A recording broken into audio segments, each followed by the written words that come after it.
On a dû pousser des cris pendant 5 minutes, tellement c'était... la découverte était exceptionnelle en fait. C'est un truc que tu vis dans des contextes mésopotamiens, mais pas au centre de l'Île-de-France au XVIIe siècle, quoi.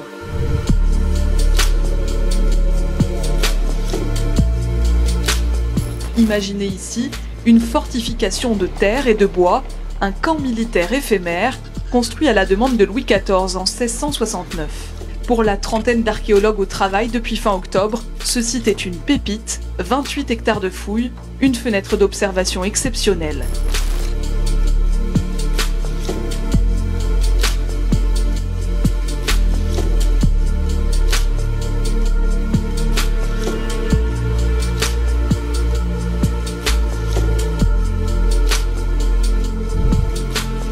L'opération, c'est un camp militaire du XVIIe siècle. On est censé mettre en évidence une partie des campements militaires, une partie de la fortification. Au début, quand on décapait beaucoup de vide. C'est un camp militaire de 28 hectares, il y a des zones de vide. Donc quand tu décapes du vide sur plusieurs hectares, tu commences à te dire on va rien sortir, ça va être l'horreur. Et le premier choc de cette opération, c'est le fossé. On s'aperçoit que la totalité du fossé d'escarpe de la fortification est revêtue d'une maçonnerie en argile crue. On se rend compte que potentiellement ça va être vrai sur toute la surface de ce qu'on va fouiller, c'est-à-dire 1,8 km de fossé. On a dû pousser des cris pendant 5 minutes, tellement c'était... la découverte était exceptionnelle. C'est un truc que tu vis dans des contextes mésopotamiens, mais pas au centre de l'Île-de-France au XVIIe siècle, quoi.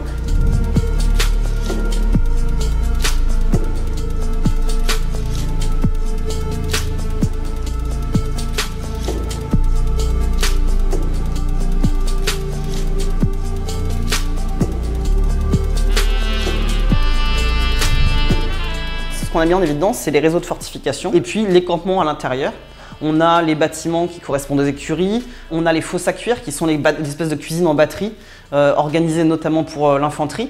Et puis on a aussi un autre truc qui est complètement inédit, c'est les tranchées d'approche, qui sont des tranchées en zigzag qui permettent aux assaillants et notamment à l'infanterie d'arriver, de faire le siège d'une place forte. C'est une des premières expérimentations faites par Vauban. C'est une espèce de prototype de ce qui va être mis en place 5 ans après, en 1973 à Maastricht, sur le siège de Maastricht. Ça montre bien qu'en fait on est sur l'entraînement tactique aussi.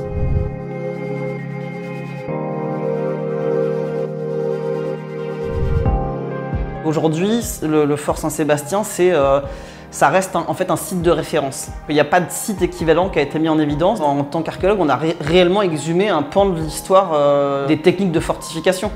Et on est devenu, un peu malgré nous, mais très volontiers, le catalyseur de toutes les données sur la guerre du siège. C'est-à-dire qu'en fait, comme on avait le site de référence, tous les collègues en Europe, au Luxembourg, en Belgique, dans les Flandres, même les collègues tchèques, etc., venaient vers nous avec leurs données pour savoir si on pouvait, nous, les éclairer sur ce qu'ils avaient fouillé, mis en évidence. Là, on prépare la publication. On est très attentif à la qualité de cette publication parce qu'on sait que ça va être un site de référence encore sans doute pendant pas mal d'années.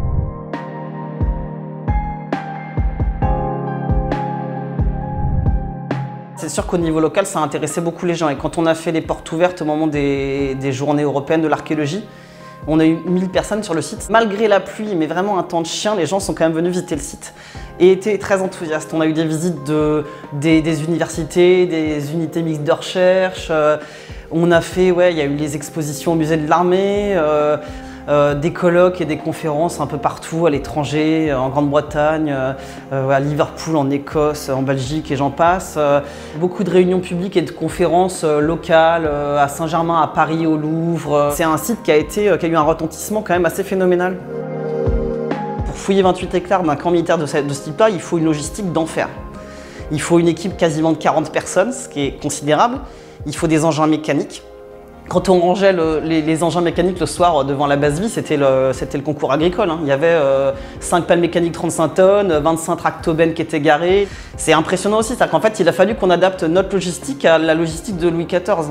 C'est un beau challenge. Et puis je me rappelle surtout de l'ambiance de l'équipe, de cette solidarité, de ce travail hyper collectif de l'équipe pendant 11 mois, je crois. J'en ai vraiment des souvenirs souvent très émus de cette opération. C'est un moment heureux en fait. J'en suis souvent nostalgique de ce moment-là.